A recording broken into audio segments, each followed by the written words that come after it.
Mbolë më mirë se erdhët emisionin I pavarur, I cili ndodh këtu në zjarr televizion. Është emision që ndodh për 6 vjetësh, bashkë me Kristiano Xhanarin. Kemi 6 vjet bashkë bëjmë këtë emision, çdo të thënë. Do të vazhdojmë sa të kemi fuqi, sa të na lën, sa të na varin, është ideja. E do të merrem me gjërat e ditës edhe të natës. Një prej cilave tek e keni sot është e ditës dhe e natës. Në studiot e darkës sonte, keni këtë gjë që quhet telekomandë dhe paf, do të gjeni që do flitet për këtë. Për çudinë e madhe. Rama, në betejën ligjore, Balluku ka në krah vetëm avokatët e saj. Një deklarat brillante, një deklarat që vetëm një burr shteti si Edi Rama mund ta bëj. Një person I cili ka respektin maksimal për drejtësinë. Ka bërë reforma në drejtësi. Le ta themi hapur këtë gjë. Dhe pasi ka bërë reformat në drejtësi, vetëm për një person thot e mbajnë kuris, për të birin e vogël. Por të tjerat, ja lë avokatëve. Por nuk mund të lërë që një pushtet tjetër, si që është gjyqësori, ta ndërhyrë në punët e gjithë tjerëve. Se gjithë tjerët janë Edi Rama. Përfshirë gjyqësori në Edi Rama. Diku edhe tek gjyqësori këtu I shkallës lartë special. Por jo deri këtu. Të lutem, dhe më pëlqeu shumë mënyra se si e bëri këtë spektaklin sot. Do të thënë që e mbajti zonjën Balluku, duke përdorur si kinezë dhe të shkopin, që ishte Ulsi Manja, Tauland Balla dhe enturazhi tjetër. Kështu është drejtësia në Shqipëri. Është si puna e atyre qershive të Nastradinit që I bëri qiqin pastaj, e tha, këtë e ka zënë, këtë se ka zënë, bëhat se po e ham të gjitha. Gjithë ne na kap drejtësia, këtu jo. Këtu ndërhyn politika, edhe shef me rreptësi procesin. Jo, thot. Po, këtu merren avokatët dhe s'kemi punë. Po si të na hyj drejtësia, si të na hyj neve spaku, edhe të na marrë kompetencat, na zhbëj politikën. Jo, këtu jo, më vjen keq. Jemi republikë, jemi kështu, jemi ashtu, I shfletuar me kushtetuta, me kode, me të gjitha sot. Unë mbajtën fjalime si kur ndonjëherë. Pse? Që të triumfojë drejta në fund fare. Le ta themi kështu. Apo jo? Po, do ham edhe ne. Kupton të pavarur, po në një llaf mirë do ta themi, si thua Kristiano. Ta themi fjalë mirë për qeverinë. E kalojmë Kristiano. Vazhdojmë me opozitën. Berisha, Rama mbylli dyert e integrimit në BE. Sulm ndaj qytetarëve shqiptar. Fjalë të arta, fjalë të mëdha, fjalë me shumë peshë. Personalisht pajtohem pas një lloj ironie, mbylli dyert e integrimit në BE. Pra, nëse vuri veton ndaj drejtësisë, drejtësia nuk mund të kaloj cakun edhe për njerëz të cilët ka hapur drejtësia, jo vetëm proces, por që I ka marrë dhe të pandehur, natyrisht që nuk bëhet fjalë për standarde Bashkimi Evropian. Nga ana tjetër, sulm realisht ndaj qytetarëve shqiptar. 2013 në kujtohen burg për një dritare pa leje, për tjegulla pa leje, për korrentën gjithsesi e paguar.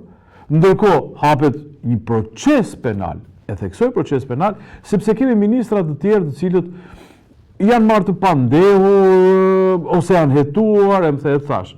Ndërkohë që për rastin konkret kemi një person ndaj cilit ka filluar gjykata ka marrë një vendim dhe që është eksakt sulm ndaj qytetarëve shqiptar.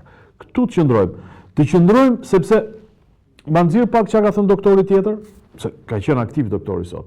Berisha, fjala është e qytetarëve. Pra, u sulmuam ne, fjala është e jona. Në 12 kryengritje paqësore para parlamentit. Kryengritje paqësore, kjo pjesa e kryengritjes paqësore ma hap perëndin. Do të themi pse. Shfletonin ndaç në Shqip, ndaç në gjuhë tuaj, fjala kryengritje është ngritje e popullit me armë, është e armatosur. Këtu kemi fjalën paqësore. Dini të zbërtheni edhe me armë dhe paqësore? Dini kryengritje dhe paqësore? Mosbindjen civile po. E di, e ka bërë Gandhi mosbindjen civile, paqësore fare. Revolucion paqësor, vetëm revolucion industrial ka qenë paqësor. Edhe pse ka viktima, natyrisht, me vende pune, me gjithçka, po quhet paqësor se nuk ka pasur dhunë dhe luftë. Ndërkohë që Fjala është e jona, e qytetarëve, e organizon Berisha, kuptohet, kryengritje paqësore para parlamentit. Atëherë, çfarë parashikoj unë, që nuk do të ndodhë? Ju kujtohet 21 janari i vitit 2011? Çfarë kishim? Kishim një zëvendës kryeministër i kapur në bisedë me shokun e tij, i cili faktikisht ishte një tradhtar. Në konfidencë kishte vendosur kamerën ky shoku dhe bënin muhabet paresh. Muhabet shumë i diskutueshëm. Po të pyesësh Ilir Medën, thotë jo, më ishte histori e një muhabeti që ashtu ishte me Gimin dhe me Fatos Nanon, thotë ai. Gjithsesi, e marrin mirë që ishte muhabet korrupsioni, qytetarët këtu morën fjalën, erdhën me hunj, dhe nëse u kujtohet, siç erdhën drejt bulevard, u kthyen me hunj pa filluan të dëgjojnë policisë. E drejt atyre, nuk kam asnjë gjë dhe shumë mirë e bën sepse pan që kishte korrupsion, të udhëhequr nga Partia Socialiste këta qytetarë që shkon aty, edhe ju turrën korrupsionit. Për çfarë arsye? Për çfarë arsye? Qytetarët shqiptar do të vinë në një kryengritje paqësore para parlamentit, kur situata është jo vetëm simetrike, por shumë herë më e rëndë sot, kur jo vetëm që kemi një padi penale ndaj zëvendës kryeministres, po kemi një grup parlamentar i cili ja mbron. Pra, situata është shumë e rëndë. Gjithsesi, sot është data 9, erdhi 12, afër fundit të javës, kushtoroj ta gëzoj. Do shohim si do të ndodhi. Por unë do të prisja një reagim të paktën si ai 21 janarit që të kemi një simetri, jo me të vrarë, po me sulm, me intensitet, me flak, siç e kishte 21 janari, pse jo? Pres ta shoh, jo se kërkojnë që të ndodh, po pres ta shoh për simetri, sepse kemi zëvendës kryeministre, korrupsion. Pra të s'kishte filluar çështja penale për këtë, ka filluar dhe është marrë pandehur. Pra, me qemi tek sistemi i drejtësisë. Rama, materasi dhe shtash. Materiali, mos kemi një material para ne? Po, apeli GKKO lën fuqi masën e pezullimit nga detyra për Belinda Ballukun. Këtu tani më kap mua e qeshura, edhe them që nuk ka faj as Edi Rama, as Ali Berisha, kur tallen me këtë popull. Sepse GKKO-ja, ajo që ka nisur çështjen ndaj Belinda Ballukut, besoj, në këtë rast, është duke u tallur. E mori vesh i madhe i vogël, që një javë ca më parë, Edi Rama ndroi kabinetin. Dhe duke ndruar kabinetin, hoqi nga detyra Belinda Ballukun, nga zëvendës kryeministre dhe ministre e transporteve. Apeli GKK-s lë në fuqi masën e pezullimit nga detyra. Tani shiko, nëse kjo zonjë është shkarkuar nga detyra, pra nuk e ka më atë detyrë, një gjykatë serioze, për mendimin tim, qofsha i gabuar, kërkoj ndjes. Jam si Taulant Balla, unë them më falni.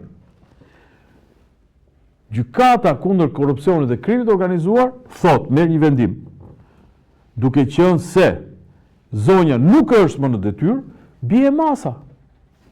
S'mund që ndroj masa pezullim nga detyra kur ajo nuk është në detyrë. Më duket mua si paradoks.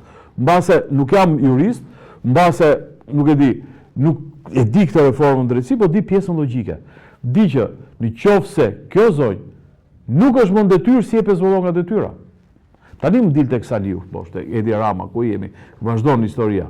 Rama, terasi më gatrohet. Për 16.000 faqesh për Ballukun, nuk është provë, por iluzion propagandistik. Pra, SPAK dhe GKKO me kërkesë e parlamentit kanë prur një material për 16.000 faqesh. Nuk është provë, thot kryeministri. Kryeministri nuk është palë në gjyq. Nuk është palë në gjyq. Palë në gjyq është SPAK edhe zonja Balluku, me cilësinë të pandehurit. Pra, as si zëvendës kryeministre, as si përfaqësuese politike, jo, është SPAK dhe pandehura. Kush është ky këtu që thot material nuk është provë, thot ky. Ky këtu. Pra, është bërë dhe kalif ky, është bërë edhe ku di unë çaj vali, është bërë dhe kadi, dhe ka parë, jo, nuk është provë, thot materiali. Kush jam valla? Kryeministri i Shqipërisë, i cili në grupin parlamentar natyrisht e drejta ti, politike, të thoj, jo, ne nuk e lëshojmë. Sepse jemi pjesë e një grupi. Është drejta ti. Por është prof, s'është prof, nuk e ka. Sepse bie me shqen masaj që thotë, no, Coroku e bërë reformë drejtësie, bëm ne, prodhuam një armë që të nabirë ne. Tani ka marrë pozitat e kryetarit të gjithë shkaje. Një pozitë që Asë Enver Hoxha nuk e merte. Ecim pak, më tutje të lutem. Shikoni këtu. Rama, s'pak të hetoj privatizimin kriminal të 4 heceve. Jam shumë dakord. Unë jam shumë dakord të hetoj çdo lloj krimi.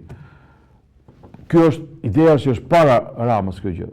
Por, ta zëm, inceneratorët u bë një dosje nga deputetë opozitës dhe u çuan në SPAK. Ky zotëria, cili jep mend, ka të gjithë drejtat e Zotit dhe të gjithë përparësitë, se unë se do këtë të heceve se s'kam letra. Kurse qeveria i ka. Dhe do të ishte kryevepër sikur t'i bënte këto dosjet qeveria, institucionet përkatëse dhe t'i çonin në SPAK. Si thot, nuk bëhet thot propagandë me 16.000 faqe, nuk mund bëhet propagandë me 4 hecet, kështu paf duke hedhur në erë që të shkoj SPAK-u ti kapi. Jo, SPAK-u ka nevojë për një denoncim. Ka nevojë që ky grup i madh, me deputet, me politikan, të bëj gati dosjen e ta çojë. Kaq është, e thjesht fare. Nuk ka nevojë për shumë shkollë. Tani do dalim në një moment tjetër, i cili mua pëlqen thjesht për komedinë e cila zhvillohet në Shqipëri. Të lutem, Kristiano, ndodhemi në atë rrugën ndërkombëtare që quhet rruga Korridorit 8. Rama inspekton aksin Librash-Prenjas. Aksi Librash-Prenjas në një 10 ditë mbyllur. Është aks ndërkombëtar, pra nga Durrësi deri Selanike, Tatëpje, domethënë deri në Turqi, shkohet përmes këtij Librash-Prenjas.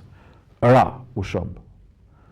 Nuk shkojnë në atë moment kë. Shkojnë në moment që u hapse. Edi Rama është mjeshtër në propagandë. Nuk do të marrë mbi vete pjesën e dështimit, do të marrë sukses. Hapjen. Inspekton aksin. Nuk u shëmb nga korrupsioni, por nga natyra.